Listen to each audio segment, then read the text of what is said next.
trois ou quatre remarques. La première, bon, je l'ai dit tout à l'heure, les militants, parce que c'est de ça dont il est question. C'est comment dire, c'est un terme extrêmement vaste qui varie selon les époques. Et bon, l'économie sociale, je n'entre pas dans le débat ici actuellement sur économie sociale et solidaire. Nous y serions encore à 3 heures du matin. Quelques remarques. Premièrement, on travaille, on l'a vu ce matin, sur des périodes extrêmement longues. Et je ne parle que de la France. Dans cette période extrêmement longue, on a peu parlé, ou très peu, Timothée y a fait allusion ce matin, mais peut-être on pourrait revenir un peu davantage sur le rôle de l'État. Parce que le rôle de l'État n'est plus du tout le même. En gros, pour aller très très vite et à la hache, l'État intervient extrêmement peu dans l'économique et le social, jusqu'à la fin du XIXe siècle. Ensuite, il s'inscrit de plus en plus, il intervient de plus en plus sur ce terrain, en gros jusqu'à la Grande Guerre et de la Grande Guerre aux années 80.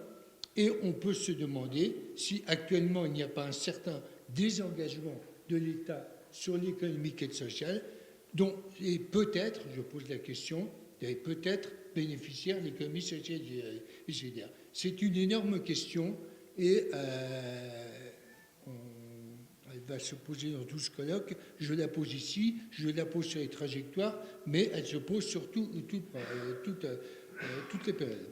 La deuxième point, il me semble qu'on pourrait dire davantage que l'économie sociale, enfin les composants de l'économie sociale, qui apparaît vraiment en tant que telle à la fin des années 70, mais dont les composantes, les trois composantes principales, associations, coopératives et mutuelles, sont beaucoup plus anciennes, apparaît donc à la fin des années 70, 77 mettons, mais et là ça rejaillit directement sur le thème de cette session, associations, coopératives et mutuelles mènent une existence fondamentalement séparée jusqu'à cette époque. Jusqu'à cette époque, c'est-à-dire que chacun, en gros, vit dans son coin. Il y a des processus de rapprochement qui se font à partir des années 70. Je passe sur les détails, mais dans l'ensemble, il faut bien reconnaître que les militants ou les gens, les individus, les hommes et rarement les femmes qui ont porté ce genre de mouvement, l'ont fait le plus souvent séparément. Troisième point, ces hommes et ces femmes ne sont pas les mêmes. Ne sont pas les mêmes parce que le rapport des trois composantes de l'économie sociale avec les partis et les syndicats n'est pas de même nature.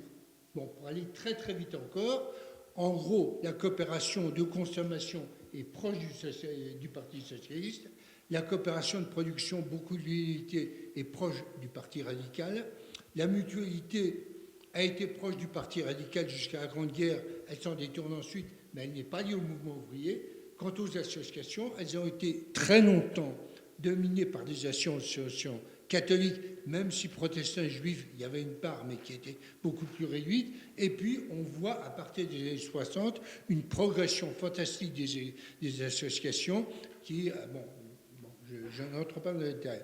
Mais ce rapport différent avec les partis et les syndicats fait que les personnes qui portent les mouvements d'économie sociale ne sont pas les mêmes. Je ne prends qu'un exemple, la coopération de consommation. Je parle du fameux triptyque défini par Compère-Morel à la veille de la Grande Guerre, qui associait dans un seul ensemble la coopération, le parti et le syndicat. Il le faisait pour la France, il le faisait aussi pour l'étranger. Je ne parle que de la France. En gros, ce triptyque fonctionne bien entre les deux guerres. Il est problématique à partir de la Seconde Guerre, et puis on constate à partir des années 50 une dissociation de plus en plus grande entre coopératives, partis et syndicats. Pour parler que de la FNCC, c'est effectivement une puissance, 3,5 millions de personnes, ça compte, mais c'est un colosse, elle vit dans un splendide isolement qui expliquera en partie, pas seulement, mais en partie son effondrement en 85. Et je note que d'ailleurs, le Parti socialiste qui était d'ailleurs au pouvoir ne lève pas le petit doigt pour la sauver. Donc, on a un rapport différent de cette composante de l'économie sociale avec le politique. Et je crois qu'il faut prendre tout ça comme il faut prendre tout ça en compte. Alors maintenant, je vais poser à chacun 2 questions. Bon, commençons par Sylvain Selle. On a parlé, vous parlez beaucoup des économistes, mais effectivement, les économistes, on connaît Charles Gide, on connaît beaucoup moins bien, on connaît un peu Walras, on connaît peu Fouquet, on connaît un peu Meister, on ne connaît pas beaucoup Viennet. Bon, Desroches n'était moins, à mon avis, un économiste qu'un sociologue, mais enfin bon, il y aurait peut-être à travailler aussi là-dessus. Ça, c'est le premier point. Deuxième point, vous avez parlé, et ça m'a beaucoup intéressé, de l'Union des coopératives d'Amiens. Il me semble que là, justement, ça renvoie à notre fameux triptyque de Compère-Morel. Donc, la question que je pose, à l'Union coopérative d'Amiens, j'imagine qu'il y avait des socialistes, j'imagine qu'il y avait des gens de la CGT, je ne sais pas dans quelle proportion, j'imagine que d'ailleurs c'est plus important, ils sont plus importants dans l'entre-deux-guerres. Enfin, je vous pose toutes ces questions. Il me semble que là, on aurait vraiment un, comment dirais-je, un certain nombre de questions à vous poser sur qui sont ces militants. Je connais par exemple Maurice Cacla, je crois, oui, que vous avez rencontré, qui est socialiste, qui est syndicaliste, qui est opérateur. Alors, il n'est pas seul, il y en a d'autres. Donc il me semble que là, il y a évidemment à creuser. Ça, c'est bon. À Steve Degré, je suis absolument d'accord avec vous. Alors, on va parler d'histoire de la mutualité que je connais un peu quand même. Et je suis absolument d'accord avec vous sur le fait qu'il ne faut pas faire de l'histoire sainte, il faut laïciser l'histoire. Je prends un exemple. Le premier historien à s'être intéressé à des responsables de la mutualité était un mutualiste, Jean Bonnet. Jean Bonnet a fait un travail absolument remarquable, que je tiens à saluer ici, mais il a été le premier à commencer à piocher, etc., avec des oublis absolument incroyables. Donc on voit à la fois tout l'intérêt de son apport et toutes les limites de son apport. C'est il faut partir de Jean Bonnet, moi c'est un usuel que j'ai utilisé je ne sais pas combien de fois chez moi, et à la fois il faut aller plus loin. Je pense que vous êtes, comment dirais-je, d'accord. En posant la question, on va poser la question qui fâche, la Deuxième Guerre, vous l'avez abordée.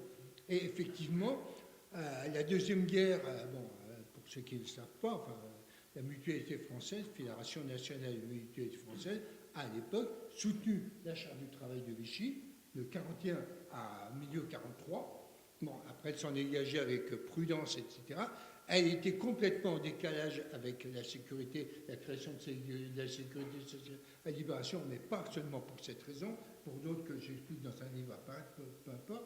Mais il me semble que cette question doit effectivement, même si cette question fâche, elle doit, elle doit être posée. Effectivement, elle a été posée. Il me semble qu'on peut aller plus loin. Et on voit d'ailleurs que la focalisation, il ne faut surtout pas en parler, puis on commence à en parler, etc., a empêché que se pose une autre question qui quand même me taraude aussi, y a-t-il des mutualistes dans la résistance? Bon, et, je pose la question, je crois qu'elle n'a jamais été abordée, et là aussi, qu'est-ce que ça veut dire? Ça veut dire que l'histoire d'un mouvement, mais aussi l'histoire des membres qui portent ce mouvement, ne peut être fait seulement de l'intérieur de l'histoire de cette maison, du mouvement, mais dans l'ensemble de problèmes auxquels est confrontée la société. Donc je parle de la guerre, la Deuxième Guerre et la résistance. Et j'ajoute une chose, vous posez tout à fait à juste titre la question des mutualistes du temps présent. C'est vrai, c'est une question qui se pose à l'ensemble des historiens parce qu'il est difficile de faire l'histoire du temps présent. Ce n'est pas une raison pour ne pas essayer. Et enfin, il y a des roches, je poserai 2 questions aussi. La première, vous avez prononcé le mot de deuxième gauche.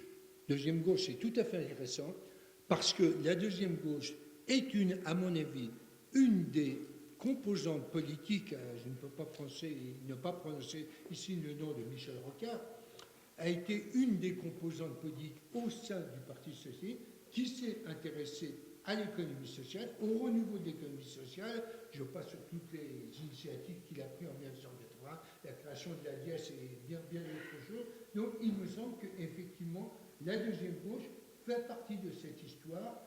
C'est une hypothèse tout à fait intéressante. Et évidemment, si vous pouviez nous en dire un peu plus, je vous en serais très reconnaissant.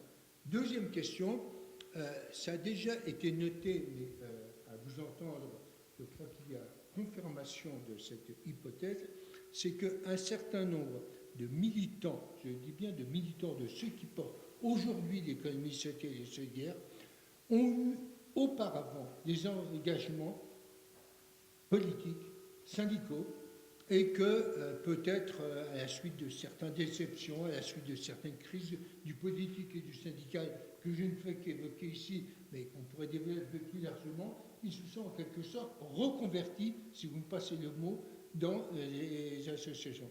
C'est une hypothèse qui a été déjà avancée par d'autres chercheurs, bon, sur lesquels moi-même j'ai travaillé, je pense à ce qu'a dit aussi Mathieu Elie, enfin bon, à d'autres. Bon, il me semble que là, il y a une perspective, à partir de l'étude de cas que vous portez, il me semble qu'il y a une étude vraiment à creuser, donc si vous vouliez nous en dire un peu plus,